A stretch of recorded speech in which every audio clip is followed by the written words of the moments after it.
Loyal and brave, they know the price of liberty and good government. As for the war in Finland, the only sphere in which the Russians can possibly claim any success is in the merciless bombing of civilians. Having been badly thrashed on every front by the heroic Finns, whose gallant fight will rank among the greatest epics in history, the Soviet has recourse to an intensified aerial bombardment of undefended towns. Viborg in the south has suffered very heavily, though thanks to steadfast courage and well-planned ARP, casualties have not been so great as the Russians hoped they'd be. But countless fires are started by incendiary bombs, and the loss and damage caused to these completely innocent people is appalling.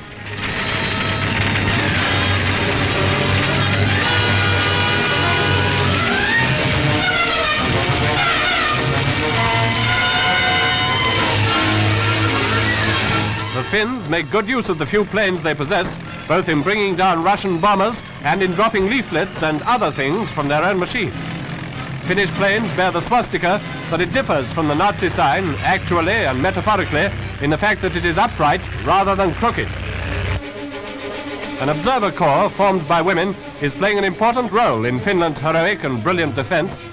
Wrapped up against the cold and clad like the White Guards, they're almost undistinguishable from soldiers. They're also employed in looking after army horses, thus releasing the men, of whom alas there are only too few, to grapple with the Russians.